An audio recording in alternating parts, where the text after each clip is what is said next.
Okay, everyone, welcome to another episode of Travel, Pray, Slay. I'm your host, Toya Nicole, and I'm so excited today to be joined by Stephanie. This is going to be such a refreshing topic and informative topic and so unique. And when I found out about Stephanie and the work that she is doing, I cannot wait to get her on the podcast. And so I know you all are going to enjoy this conversation. So welcome, Stephanie. Thanks, Toya. I'm excited to be here. We're going to talk about my favorite things, and I'm really excited to share. Awesome. Well, let's jump right in because, like I said, I already know who you are, but tell everybody who you are and a little bit about your mission and what you do. Yes, I'm Stephanie Perry. I'm a year-round house sitter. I am the creator of House Sitter School. I help Black women embrace ease by traveling long-term or by moving abroad or by becoming a house sitter. I am not a fan of the mentality, not a fan, I hate the mentality that you are supposed to spend the prime of your life focusing on work. And then after you hit retirement age, then you get a chance to really live. I think that waiting until your retirement age to live is a scam. I reject that. And I help other people reject that too. We rebuke that. Absolutely. That's right. That's right. It's like common, it's like the prevailing way that you're supposed to live, right? Sure. You're supposed to just focus on work, put everything else to the back burner, don't get a chance to know yourself, don't bother growing or anything. And then when you're 65, maybe 70, then you get a chance to do all of the fun things. Wrong answer. Yeah. Let's talk about ease, right? Because I think that's what jumped out to me so much because, and I talked about this on the podcast last week, tapping into ease, flow, and rest are my 2022 things. Right. So it was so interesting. What does ease mean to you? And why do you think more women, especially Black women, have to embrace that? To me, ease is the absence of struggle. I think that it's okay to do things the easy way. It's okay to do things the simple way. It's okay to do things without being exhausted and burnt out. It's okay to do things that come to you simply and naturally. You don't have to always feel like you're ramming your head up against a wall in life. I think for Black women in particular, we get the message that our life's work is to help make other people's lives easier. Right? A lot of Black women, we are set up so that we can do the struggle, we can do the fighting, we can do this so that other people can experience ease and we don't get it for ourselves. Yeah. We don't get celebrated until we're exhausted. Our homegoing ceremony or celebration is all about everything that we did for other people without any talk about what did we do for ourselves and when did we get to really live and when did we get to have peace of mind and joy and the things that we helped other people get to. So I talk ease because it's possible, right? Yes. And it's okay for that to be your aspiration. And Black women don't have people who say, it's okay for your aspiration to be, I want to do as little as possible. Yeah. Other people can say that and it can be like, yeah, I understand that. But for Black women, we're like, no. You have to get X number of degrees. You need to own X amount of real estate. You need to be raising X number of children, yours or someone else's. You need to be running X number of businesses. You need, and that is when you will be celebrated. Other people get celebrated for having peace of mind. Yes. I think that we, as a whole, as a collective, the community of Black women is finally saying, no. I no longer do that. My role is no longer to help you live better. My role now is to enjoy my own peace of mind, my own joy, my own rest. Yes, we are more and more prioritizing our own peace, our own self-care. And it's like, I love what I'm seeing now, a lot of women talking about, like, take that strong Black woman thing off of me. I saw this video out. Yeah, I don't want it. And, you talk about, you're right, for other non-Black women being the damsel in distress, right? And so I saw this hashtag now, damsel me, please. Like, you know what? Yeah, damsel me. Yeah, let you do everything. Yeah, sure. Like, take care of that for me. Because we, for so long, I do think there's a sense of pride we should have in our strength, right? But you're right. We put ourselves in this box where it becomes everything about being strong and overcoming this and doing more and hustling more. And I am definitely over the hustle and grind culture. I am over the working hard, doing over the top. And I'm like, damsel me, please, rest me, please, ease me, please. I love that. I love that. Yeah, there is no win. Yeah. Right. You don't get any bonus points for struggling. Mm-hmm. There's no grand tally of life where you get bonus points for doing things the hard way. Absolutely. Where you get points for being a person who struggles, and it's okay to not struggle. It's okay to set your life up so that you don't struggle, so that you don't have to feel that fight or flight mode kick in all the time. You don't have to live like this. So yeah, this is where we're going. This is the movement. It's the movement. So tell me about how travel fits into that, right? And so how do women make more time to travel and particularly do it long term? So I remember hearing about sabbaticals.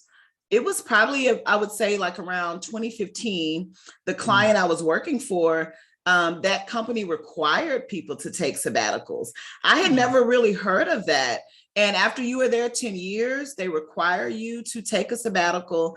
And so my client contact was like, I'm going to be off on my sabbatical. And I was like, what do you mean? You know, and she Did she work for a European company or was it American? It's actually American, the Golden Arches that we all know and love, actually. Yeah. At that company, they have sabbaticals. And so she was a wife and mom, and she was gonna, be staying at home. But once I discovered that, and I was talking to other people who had did it, a lot of the women, particularly those who were single, or even a woman I knew who was married, but she had grown children, they incorporated travel into their sabbatical. And so again, that's something that was given to them by their company. And I love that they force you to take it, but that may not always be the case for some women. So how do you arrange your own? So talk to me a little bit about like how travel started coming to play in sabbaticals, because again, it's a new fairly new concept for me. Yeah, it's a new concept in the US in general. You hear people talking about sabbaticals, but they're either people who work in academia, like professors, or they're people who work for a European company. Because this is a very European thing. So taking a career break is beneficial to you, is beneficial to an employer, right? Yep. So you who comes back from a break is rested and recharged. You have new ideas. You probably have picked up some sort of new skill set during your time away from work. So there is a benefit to you and to the employer for you taking a career break. The career break can include travel, and I think it should, particularly for Black women, particularly for Black women in the US. If you live in the United States, you're not going to heal from the traumas of everyday life as a Black woman in the United States by staying in the United States. You really do fully agree. Extended time out of the country, get out of the country. Most of us are going to be treated better when we leave the country than we're treated in the country. There is a lifting of the burden that happens as soon as you step foot in another place. Yeah.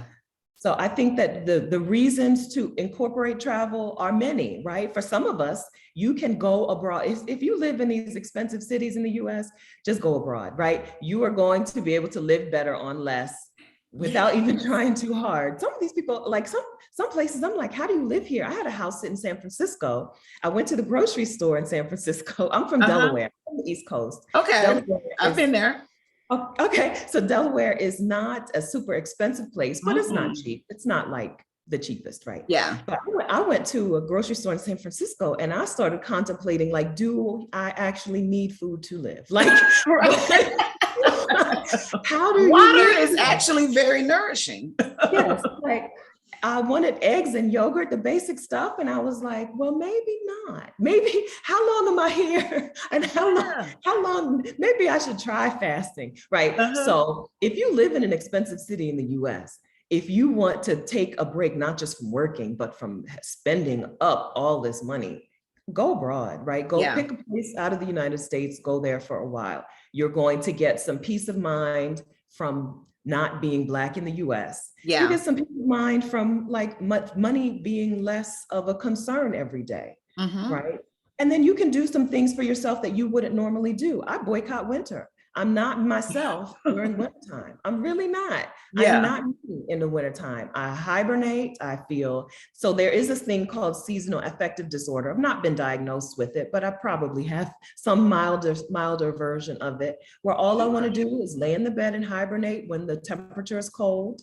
And so I have set my life up so I don't experience winter weather. So these travel can travel can show you priorities that you didn't know that you had in life. Yeah. And taking a career break to travel gives you an extended period of time to live in this, instead of the vacation where you come back more exhausted than you left. Taking an extended sabbatical where you get to prioritize the things that are important to you and uncover things that are important that you didn't even know were there, there's nothing like it. There's nothing else. There's no other benefit. And I think what I love, you said so much. So a couple of things. What I love about the whole concept is the ownership, right? We, again, as Black women, taking ownership of our life.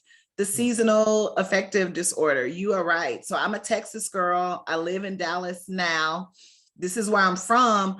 But in my 20s, I moved to Chicago and I moved in the dead of winter. And I had never experienced a climate like that. And to your point, people truly hibernate. I put on weight very quickly. I noticed my mood changed. And then as I stayed there 10 years, 9 years longer than I thought I would be there, every season, right, you felt that. And so having that ability to say, no, I'm going to winter south. I'm going to winter in another place is ownership. And I work remotely now. And so I have the ability to do that. A lot of people do now because of COVID. But I think that takes like ownership to be able to say, this affects me in this way. I don't have to be stuck here if I don't want to. I can make some decisions that, maybe require me to do a short-term lease here and move here. A lot of women, in a sense, know they can do that, but for whatever reasons, like we talked about earlier, they don't feel that they can make those, that they don't have agency to do that, but you really do. Agency is the word. That's right. Yeah. We see things happening for other people, but we just don't know that it's possible for ourselves. Yeah. And so this is why people are out here spreading the word, because there is agency when you see someone like you doing a thing. And then the dominoes start to fall. Once you take a small piece of your life and say, I never thought I had control over this thing before, but I found out that I do, right? So now I'm going to control this thing. Might be the weather, might be the hair, right? We talked about hair earlier. Yeah. Before we started recording, right? I'm going to take control over this one thing in my life. The dominoes fall, right? And you start to see other parts of your life where you thought you were stuck, or you thought this is just how it is. And then you say, actually, this is not how it is. I can change the way this is. I thought my life was me working in a pharmacy. I worked in a hospital pharmacy. I worked night shift. Okay. And I came home at night or came home in the morning, and every morning I would lay on my sofa and just calculate like how many more days, right? How many more days until I get to live. Sometimes I would calculate how many more shifts until my next vacation. And sometimes I would calculate, like, seriously, how many of this same day do I have to repeat? Because I didn't know that I had agency, that I could make a dramatic change to my life from where I was at that point. So agency is the thing. I'm annoyed with the term Black excellence. I am. I think it's driving Black people, Black women in particularly, to an early grave. But I'm a fan of Black agency. Give me options. Give me control over every part of my life. I don't want to have to feel like I am on a track to or like on a accomplish. train track. That's right. I Mhm. want, give me a wide open field. Let me go in whatever direction I want to go. I'm jumping tracks, right? Yeah. I'm jumping off this track. Well, I think part of it too is like you said, you're right. We associate excellence with hard work and sacrifice and all these things. And you're right. It's like, well, what if we just decided to change the way we associate or we determine what is success? It's just Yes. like, I remember so just a little bit about me, I did take a career break. So I was working in the marketing and sales field. That's what brought me to Chicago. And then when I was at the time, I think I was 32, I started like doing like social media consulting on the side. I started my blog. That was originally, I used to have a blog called Miss Travel Chic. So, that was before podcasts and YouTube and everything. It was truly like a blog. And I just developed a love for that and a love for sharing tips about travel and a love for helping people with social media. But here I was in this career where, to your point, I was counting down the days. How many more meetings do I have to sit in where I'm the only Black, where I'm the only woman? I worked for the railroad where the average demographic is a 48-year-old white man. I sat in a room before where somebody made a joke about the Ku Klux Klan in front of me because I was the only one, right? And so I decided at 33, I'm out of here. No job, no nothing. And as I remember one colleague saying, but you don't have a husband. How are you going? I'm like, you're right, Taylor. I don't, but That makes it easier. Then you don't have to navigate and coordinate with another person. Absolutely. When it's just you do what you want. and that's what I did. Now, I wish I would have incorporated travel more actually during my career break. It was very much about me just taking the space to play around with this blogger consulting thing. I wrote my book. I did travel, but I was very like intentional about my finances. And so that's the one thing I want to get into as well. But I think I wanted to share that because a lot of people have different journeys to this, right? For me, it was, I discovered a passion that I wanted to do more of. I calculated the cost. I mean, I met with my financial advisor. I knew, what was there. And I decided to do this. And so it was a year and a half before I went back to full-time work at all, that I was for myself. But I know another girlfriend, similarly, who, depression and grief brought her to that point, right? And she was a Black woman who had a lot of agency. She traveled a lot, but at the same time, she also enjoyed her professional career. And then you reach a point to where you realize, oh, they're not gonna promote me. Oh, they're going to. And it took her being demoted for her to see all of that Black excellence, all of that hard work meant nothing to them. No, because they keep moving the finish line. The finish line. Yep. And she asked to meet with me. So this point about like being a model, showing, and she was like, I had to take leave. She had to take medical leave. Like she found herself in this place. And she was like, I'm just thinking about quitting. I don't even know what's lined up for me. And she did. She made the decision shortly after that to leave. And this was at 50 years old. And she has been traveling. Like, I love watching her adventures. And she is like not pressed. She's like, the right opportunity will come along, the right, but she is doing it. So that was a different journey, And so some of us, we're going to get there because, we reached that breaking point. Some of us, it's just, we want to, explore it and do something new. But talk a little bit about like, how do you financially plan for that? Like I said, I know for me, I started a year before quitting already thinking about what I wanted to do. For me, that included at the time, selling my condo. I had a very nice luxury condo in Chicago that I enjoyed living in. But the way the market had started to turn, it was now like a cash cow for me. And so I knew selling it, I would have some gains. And then I downsized, moved to a non-downtown part of Chicago where rent was more affordable. And then I, started saving more aggressively beforehand. So what are some financial strategies that women can take to make a career break affordable, and then even just the travel affordable? One of the benefits, so I've already bashed Black excellence, but one of the benefits is that there are Black women out here who are thriving financially Yep. and have the means to make a big move, right? Who don't have to feel slotted into where they are because they don't have the money to do it. Yep. And real estate is one of the ways, and real estate and other types of investments is how a lot of Black women are able to go. But Yeah. you don't need to have a cash cow, right? You don't need to have a stash of cash in order to take a break. What you need to know is how much is it going to cost you? Get real about how much it's going to cost you. There are cost of living calculators on the internet that tell you what people are spending for a month in this place, right? Okay. So use a cost of living calculator to find out how much you're going to need in a place. You could, if you wanted to, you could just start with Airbnb, right? How much is an Airbnb that I like in a place that I want to be in? How much is that going to cost me for a month? That's going to be the bulk of your expense, right, every month. So find the number, right? Find out the number that you need to take a significant break. And I mean a significant break. I'm so glad to hear that you took more than a year. I did, yeah.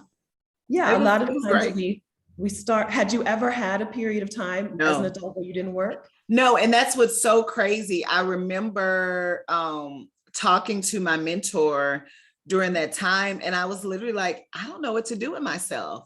I had been working since I was 16. I worked in college, even though it was part-time, but college in itself is a job. And then I had the nerve to work part-time while I was in college. I started working full-time 2 weeks after I graduated college.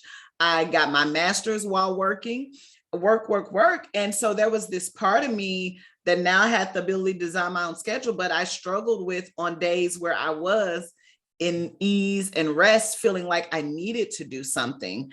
And then as I did start, taking freelance opportunities and stuff, even just struggling with understanding, I never had to like tell somebody how much to pay me. I never, and like you said, I was blessed to be doing well financially, and I left a 6-figure job. Like, I was very clear when I share that to people. The money was good. I did not, and so, but like you said, I had benefits to that, and it allowed me. So then, now living differently was, but I made it work. But I had never done anything like that in my adult life. And yeah. Yeah, I'm surprised though, because a lot of women who have never worked, who have always worked, have never not worked, start out with like, I'm going to take a 2-month sabbatical, right? Like, or afraid to commit to a significant amount of time where they don't work. So I would say the way to figure out how much it's going to cost you, right, is to come up with a big block of time. What is a block of time that that you can use to rest, and then try out something new, right? To do both. 2 months is enough time to rest, but it's not enough time to rest. And let's see if my blog can make it, right?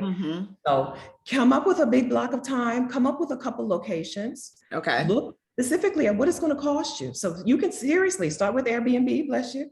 But there are other calculators out there, numbeo.com, nomadlist.com, okay, where people are telling you what your life could cost you for a month or 3 months or 1 year in a place. That's what I wanted to, not to interject, but I wanted to talk about that when you were mentioning earlier. That is something I've noticed too. So I've traveled to Australia. I go to Mexico once a year. Mexico is a place to where I am so surprised every time I go there how affordable things are. So like you said, living in Chicago before, same. I have friends out in Cali, and every time I'm out there, everything is so much more expensive. And so you are right. People think like, oh, I couldn't live in another country. No, it is actually less expensive for you. I follow a blogger. Well, she's not a blogger. She's a writer. Who has been spending a significant amount of time in Ghana. And she was talking about it. I paid $50 to get my hair braided. I got my nails done for $20 today. And she showed like the apartment that she plans to move in, super luxury, less than like what she's paying right now for her small loft apartment in LA. And so you're right. That's a big piece of it, that sometimes people have historically looked at travel in other countries as expensive because we're going to resort towns and all inclusive. But if you're living there, it is great. So I didn't know those type of calculators are out there. So something like Nomad List, I heard you say, is great. Yeah. And to calculate that up. So, I just wanted to interject to confirm that, yes, it is very inexpensive to live, not on the resort, but to live in a lot of these countries. That's right. That's right. The resort, there's no correlation between what your resort Mhm. vacation costs and what it may actually cost to stay there. I'm in Curacao. I'm in the Caribbean. I told you I'm Team Boycott Winter. I've been in the Yes, Caribbean all winter, and this is not, so what I'm paying to stay in Curacao is not what the vacationers are paying, right? exactly. I'm not getting the vacationer rate. I'm here, I'm booking long term. So yeah, find the number. Once you see a number on a piece of paper, you can, it becomes more possible for you. Once you see that, you're like, oh, this is Yeah. 75% of what I spend anyway, or this is 50% or 33% of what Mhm. I'm living on at home. Let's make this happen. So and I was a pharmacy technician. It took me 15 months to save to travel for a year. It took Okay. me 15 months to save $14,000, which was what I was traveling on for a year. Um, Awesome. and that was on a pharmacy tech. I made $22 an hour plus some shift differential, right? So it's, What this kind is, of sacrifices did you have to make during that time to save? Because I think that's big for a lot of people. What are you willing to give up? so this was 2015. I still had DirecTV, right? So I Yeah. gave up some things like some memberships. I no longer had DirecTV, stuff like that. I think Yeah. I had a gym membership that I wasn't using, right? So I canceled some memberships. I did the thing that I always hate to hear, the advice I always hate to hear, which is I cooked my own meals because I was buying every meal. I worked But night yeah. shift, so I would buy breakfast, lunch, and dinner. So I started preparing my own meals. That was a big money saver. The biggest way that I made most of the money that I spent on that sabbatical came from me just working extra, Yeah. working overtime.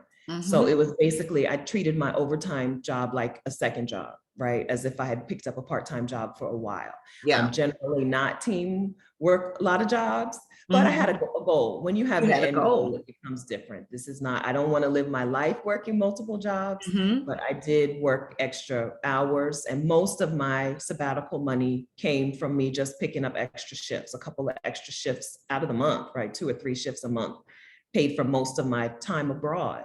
This Yeah. was before I was house sitting. So I needed 12, around $1,200 a month. Yeah, $1,200 Okay. a month, 14,000 for the year. But as a house sitter now, I can travel on even less than that. So talk to me about house sitting. I've heard of the concept.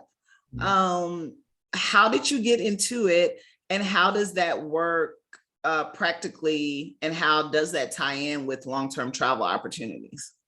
House sitting is your best friend when you want to travel long term because you Mm, get free accommodation. I get free accommodation to homes and take care of their homes, and sometimes, most of the time, their pets while they're away. okay. Home, pets, plants while they're gone. I house sit through a platform called Trusted House Sitters, but there are other platforms out there. And I found house sitting just because I came back from that sabbatical. I spent all 14 of my dollars, 14,000 of my dollars. I Yeah. spent every single one, and I came back and I got a job. Came back and went back to work, and Okay. I started thinking like, I'm different now. I no longer want to. I thought after the year I was going to be good, right? Just go back to work and right and now work all the time again. Yeah. And I came back and I was like, actually, no, I don't want work to be the focus of my life. I was Hmm. 43 by this time. Uh-huh.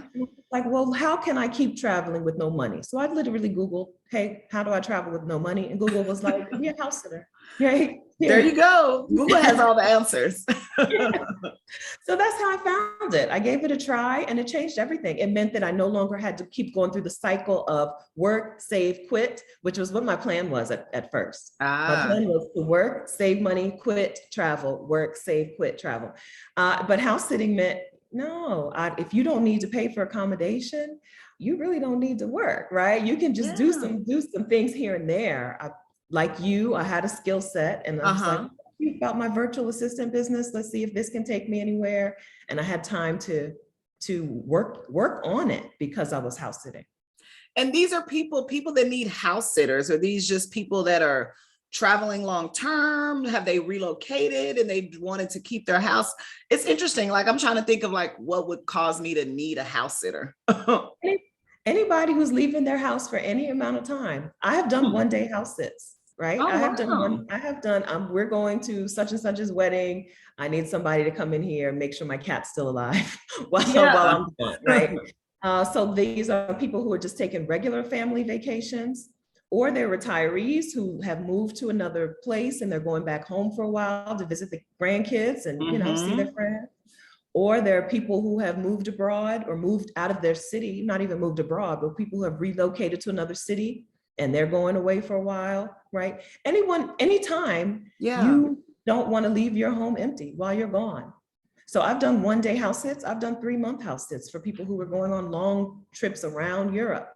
And the trade-off is that instead of you paying to stay there, it's just they consider you staying at their house the cost. So yeah. Right, that's right. I'm providing a service, right? Mm-hmm. And they don't have to pay someone. They don't have to pay to board their pet, or they don't have to ask a neighbor to come and check the mailbox or whatever. A lot of some of my most recent house sits have been during like storm season, where they don't really need me to do anything, but they need me to be there in case a tropical storm hits, right? Yeah. Right. Because they're like, we're out of here. We're taking refuge somewhere else during this time. Yeah, we're gone. We're in Hawaii for a while, but there's tropical storms come and go in Tampa, and we want to make sure if a storm comes, we want someone in the house in case we need something done, right? But yeah, these are any kind of people, but the bulk of my house sits are pet sits. The bulk of them are, we're going, our pet can't go. We want the pet to be able to be home and be comfortable and not be boarded. So it does sound like it's a lot of work. And so it's almost like, instead of, like you said, if you're going somewhere, even if it's just for a week, typically you look at an Airbnb. So it's almost like you can maybe get a house sitting gig. At the most, you're taking out a cute dog every day and it's free. That's right. Even the most complicated house sit, like the dog has a special diet or whatever, even the most complicated house sit, we're talking a couple hours of work in the day, right? Walk the dog, feed the dog, let the dog sleep in the bed with you, right? A couple hours of effort a day for you to get this free accommodation. It's a wonderful trade-off. Like everyone wins. They get to live their travel dreams without being worried and afraid for their home or their pet. And you also get to live your travel dreams. I pick house sits in beautiful homes in cities I want to go to, and during the parts of the year that I want to be there. There's no lose. So I want to talk a bit about, we talked about why you need to take the sabbatical, the benefits of that, both for the employer and yourself, whether that's a short term or open-ended one, kind of like me. I didn't necessarily put an end goal on when I would go back to work, or like you, where you had set a time. And we talked about how to plan for that, tips financially, even staying. Let's talk about the cultural aspect and kind of the living aspect, right? How do you choose a location and how do you immerse yourself in that culture, right? Like if you're going to Mexico, what if you're not fluent in Spanish? Like, what do you research the cities that, are very accommodating? What about truly something like going to Africa? Or I always say, if I could live anywhere for a long period of time, I would go to Australia. I went there in 2016. I really enjoyed my time in Melbourne. And I've went back to Sydney twice. That's a place where I could see myself. You don't mind spending money. Australia is crazy. It is a little more expensive, right? But I'm like, there are some places where you can kind of easily fit into, especially if you don't have the language barrier. You're right. For Australia, I would need to have a job. But I always say, if I didn't need the money, like a Mexico or something like that. So talk a little bit about, you're there now. Like, how do you go about choosing places that you feel will fit culturally? And then how do you, truly live and have an authentic experience? Because this isn't like a vacation that you're on. This is life. That's right. If you are listening to this podcast, you probably need to move I don't speak the language, down, down, down your list of worries and concerns, right? Okay. Being a native English speaker is such a privilege when you're traveling around the world. No matter where you go, English is the language of that tourism industry, right? Yeah. No matter where you go. You're right. So most of the places on your list, you're going to be okay with not speaking the language. You can learn the language part of your experience there, right? People love to go to Spanish speaking countries and learn Spanish while they're there. That's part of the point, part of the reason that people go, which is why I say you may come back to work with a whole new skill set, right? Yeah, I have a friend, just real quick, who went to Mexico City for 7 weeks to immerse himself to learn Spanish more. Absolutely. That's right. Yeah. That's right. So you don't have to know it before you get there. Learning the language when you get to a new place is a wonderful sign to people that you come in peace, right? So you do want to learn some of the language, but you don't have to, but move it down your list of concerns. That's at the bottom. Being a native English speaker means that where you go, you're going to be able to communicate for the things, the basic needs that you have. People are going to be able to communicate with you, somebody, or Google, either that or Google Translate, the Google Translator, everything. Yeah. That's right. Now, in terms of, you're right that this type of travel is not the same as vacation. You need to set up a life when you're somewhere, or you're not going to like it, right? When you get there, if you're living like a traveler for weeks and months at a time, you're not going to like it. So you need to, I think, find community with people there before you get there, which is easier than you think, because Facebook exists. I'm not a huge fan of Facebook, the company, but Facebook groups are super helpful. And any place you want to go, there is a group for travelers or expats, or even for there are groups for Black women expats in cities all over the world. So you can land somewhere already with a community, already with a support system. That is a wonderful way to make sure that you are, that your needs are going to be taken care of in a place. You're not going to be just out here floundering. And then you would get bored too without community and without lining up things to do. Yeah. That's right. I want to say it's important. There is a personality type that can turn a sabbatical into a job, right? That can overload themselves so much that they forget that this is a sabbatical, that this is rest. I'm going to, right? You said that you wrote a book and I'm going to write a book. I'm going to launch a business. I'm going to learn how to crochet. I'm going to do, this is not a job. Okay. I am that personality type. You were talking to me. And you're right. That's why I said, if I had to do it over again, I wish I would have incorporated travel more, because I was doing things. You're not alone, but we want to make sure that you give that there is a focus, and one of the focuses of this time is rest and just peace. It's okay to do nothing. It really is. It's okay. Okay. And so that we want to make sure that you're not overloading yourself with things to do, and that you're just free to float. This is probably the first time in most of our lives that we are free to say yes to stuff that just pops up. One day I was in Cambodia, and some fishermen I needed to take a ferry from the mainland to an island that I was going to stay on. And the man was like, well, you can wait tomorrow and take the commercial ferry, the ferry, or you can go today on this little boat with these fishermen. So I got on the little boat with the fishermen, and they shared their beer. They had some imported beer from Thailand, right? They shared their beer with me, and right, because I had nowhere to be and nothing on my schedule and nothing to do. I think I may have gotten engaged to one of the men. I'm not sure. You had a whole husband, by the They were really nice, really kind to me, and really friendly. And we took a bunch of pictures, right? So this is for a lot of us. This will be the first time that we can just say yes to things and try things. And that happens because you're not scheduled out and you're not committed. So give yourself that freedom, even if you've never done it before, even if that seems scary to you. Give yourself free time. Free to float. I love that. Free to float. That's right. I need to let that stick with me. I like that. I'm a floater. Yes, I wrote down what you said. You wanted ease, flow, and rest. Yeah, right. Those are my things. These are things that you can get when you take a career break, when you take a sabbatical, when you don't overload yourself, overbook yourself, when you don't say, I'm going to visit 8 cities in 14 days or, something like that. When you just say, I'm going to pick a place, I'm going to go there. When I'm over it, I'm going to go to the next place. Yeah. I love that. So as we wrap up, I know there's a lot of talk about because of COVID and the way everybody's working remotely, like I said, when I went back into work, I went to work for a consulting company and I work remotely. So kind of like you, how you said, like you come off that break. And for me, being off a year and a half, kind of getting into doing my own thing, I realized that I never want to go back to swiping in a badge in a corporate office, sitting in a break room, like, count down the clock. I don't think I can ever work like that again. I'll work and collect a stable check, but it has to be different. It has to allow me the freedom to, go to Mexico and maybe the first couple of days get some work done and then vacation, or go to Chicago to visit friends and work from there. So you're right, it will change you and change the way you look at work and like what works for you.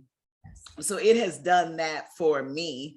And so, but I wanted to talk a little bit about, so because of COVID, you started seeing a lot of articles about people doing that more. Yeah. Because of everything, like you said, the trauma that just got elevated because of events of 2020, you started seeing more Black women, rather doing things like deciding to move to Ghana and move to these places. So just real quick, what has your experience been as a Black woman? And, have you heard, are there kind of some don't go here countries, for sister girls? Because you're right, in the US, we have struggles, but, there are also maybe other countries where, again, because of our Blackness, we may experience similar type of issues. For the most part, wherever you go, you're going to be treated better than you're treated in the United States, right? So there aren't too many places on the don't go list. I've made a video on my YouTube channel. We talked about some places. I brought in some women to discuss their bad experiences as a Black traveler. And there were only a couple of countries on the list, right? China, which a lot of people are not too interested in anyway. China is very inexpensive and some of the cities are amazing, but China is a place that has been difficult for Black women. You don't feel welcome necessarily. But mostly the other places were places where it's going to be a hit or miss experience. And it has a lot to do with not just being Black, but being a woman, right? Yeah. So Morocco, and I think Morocco and Egypt. I was going to say Morocco. I've heard about those. Yeah. They have a reputation for being a little harder, being a little harassy, right? Yeah. Especially if you're a woman traveling solo or women traveling without a man. But these aren't places that I wouldn't skip. I mean, these aren't places that I wouldn't not go to at all. I just wouldn't, you want to take some extra precautions in places that have a reputation for being a little less solo woman friendly. But by and large, most of the world is wide open to you. Most of these places you're going to feel, well, not just it's okay that you're here, but welcomed. Yeah. And that's I love seeing me in places that people, I've been greeted, hello, sister, in different places, right? People love to see Black women out traveling and living. Oh yeah. When we went to Italy, I went to Italy with a group of friends and it was co-ed, but we were all Black. And those Italian men loved they loved them some Black women. And you're right. Everywhere you go, they, brown sugar, sister. In Mexico, hola morena. So there are not a lot of places. Seriously, not kidding. If you can make it in the US, you can make it almost anywhere. You're right, because it's a hot mess. That's another thing we're going to move down our list. We're going to move language. I don't speak the language, and is it safe for Black women? Move those down the list. Those are less of a concern than you think they are. Okay, I love that. So. You've thrown out a lot of places that you've been, and I'm sure you probably still have some ones on your bucket list as well. But what has been one of your favorite trips, either while you've been on sabbatical or maybe even before, and why? I think during my sabbatical, so the Philippines had I had a wonderful time in the Philippines. Okay. On the islands, not in Manila, not in the city, but out on the island. The beaches are just beautiful. The people of the Philippines are very nice people. If I worked in healthcare, I worked in hospitals. And so I have a lot of Filipino nurses come to work in the US and send money back home, right? Yeah. So I happen to have had experiences with a lot of nurses from the Philippines, and they're the same people in the Philippines, right? Kind and friendly and, very good to you.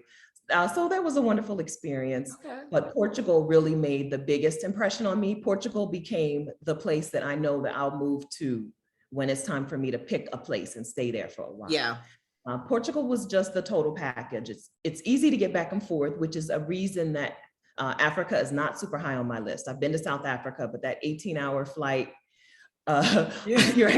compared to like a Portugal 6-hour flight, much easier. It's much easier. So, and my parents live in the East Coast in the US, so I need to be able to get back when I need to. If there's an emergency, I need to get back earlier. But Portugal made a wonderful, lasting impression on me. There are Black Portuguese people, so I don't stand out, even though people did know I was American, right? Like, you just look at you and they know. But I didn't. But it wasn't like no staring, like, oh my gosh, we don't have Black people here. Yeah. So there was that peace of mind of being in a place where they know I'm American, and so they'll help me if I look lost, but they don't stare at me. Also, it's a place where you can get around without too much trouble. Good public transportation. So Portugal really made a great impression on me, but the Philippines was a wonderful place and I would love to go back. And South Africa, also South Africa was a wonderful trip. I spent 2 months driving around South Africa. Wow. Another place where people immediately knew I was American, immediately started speaking English to me, and were very, very much interested in making sure that I enjoyed my time in their country, right? Okay. How are you enjoying my country? Have you visited this place? Have you done this thing? Make sure you go here. Make sure you eat there. That was another fantastic. Were you in Cape Town or Johannesburg, or did you go between, a couple different cities?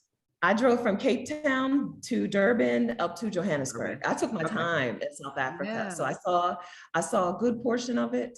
And the people were good to me all over. So we went from, like, in Cape Town, where everyone speaks Hausa. I can't say the language, right? They speak Hausa, and on the Cape Town side, in Johannesburg, the people speak Zulu.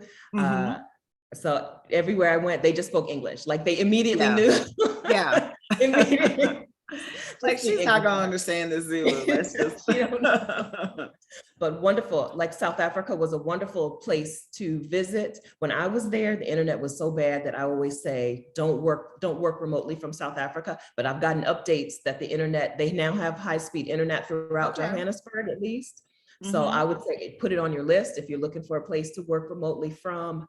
Beautiful place, good food, wonderful people, fun, and great shopping. I mean, I had to buy an extra suitcase to come home from Johannesburg. I've heard a lot about the shopping and the wine, like beautiful, like wine country there and everything. It's on my list. South Africa is awesome. So I want you to tell us, like, what you're working on now, how people can connect with you. But before you get out of here, everybody always has to tell me their favorite Beyonce song and why, and then we'll wrap up. Do I do the song first? Do the song first. So my favorite Beyonce song, I don't think it was written by Beyonce. Does that count? If she performed it, it counts. Okay, so irreplaceable, easy. That's my favorite. To the left. I am very good at moving things out of my life. I love that. Yeah. That's the anthem for that.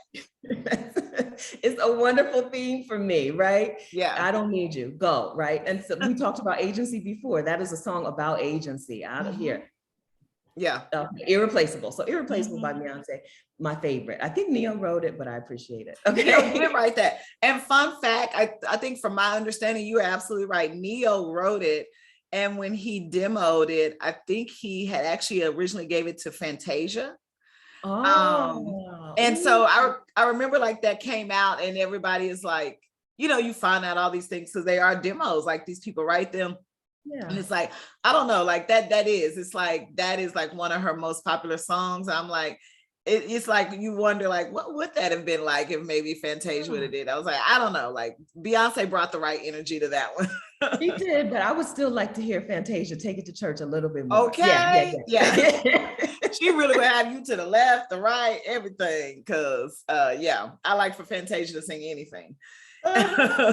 So tell us about what you're working on now, how people can connect with you, and what's next for you, and where we can find you on social media.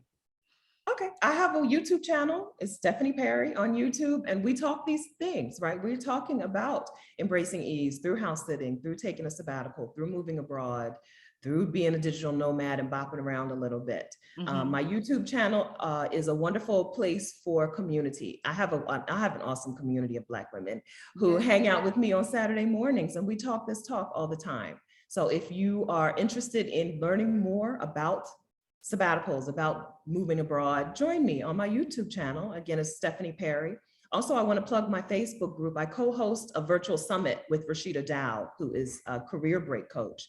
And we have a Facebook group that started there and has grown on its own. We have a Facebook group called Exodus Summit for Black women who are working on their sabbatical or their move abroad. Exodus Summit is a group where you can get your questions answered and where you can see the daily inspiration from other women, inspiration and information. So if you feel like you're a little bit of a weirdo, right? Because you want to take this break and everyone else is telling you that you need to stay on the Black excellence train, right? And you're like, well, how can I do less? Where's the do less train? Exodus Summit is a place where you can get that community so that you don't feel all alone out here.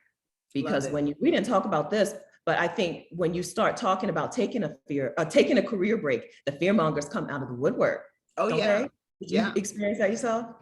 I did. People? Huh?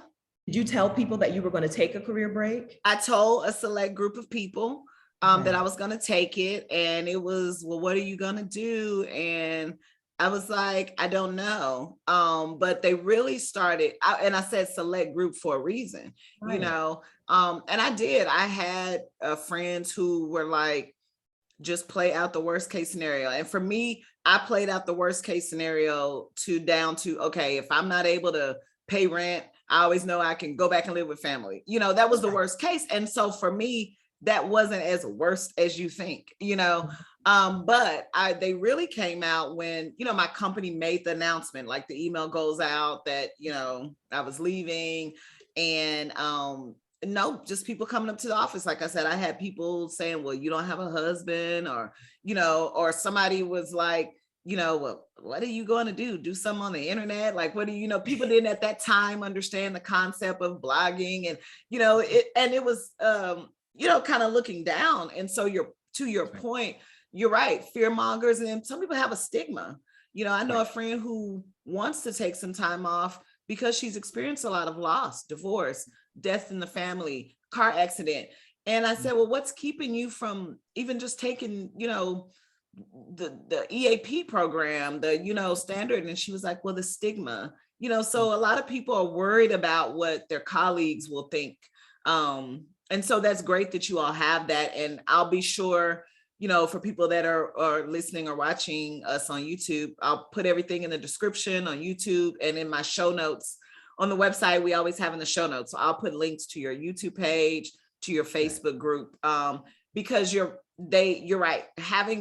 Seeing stories of people who did it, which is why after I did it, I mean, I can't tell you the number of people who just from that particular company, I would say at least 5 that came to me in the years following, when they were at that point where they were contemplating.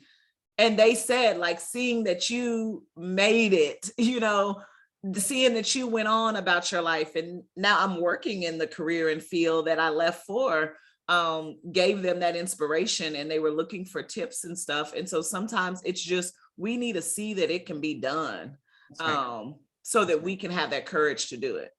That's right. Yeah. So get yourself into a community. Get yourself into a community where this is normal, right? When you don't have to worry about people being like, oh my gosh, you're ruining everything. Find community with people who talk this talk all the time. And so I think that's the Exodus Summit Facebook group. It's open to Black women. And that's a wonderful place to learn, to grow, to share, to make friends. They meet up without me. I get so jealous. They're all living, making friends and stuff. And then also on Instagram, Facebook, Twitter, I'm at Vicarious.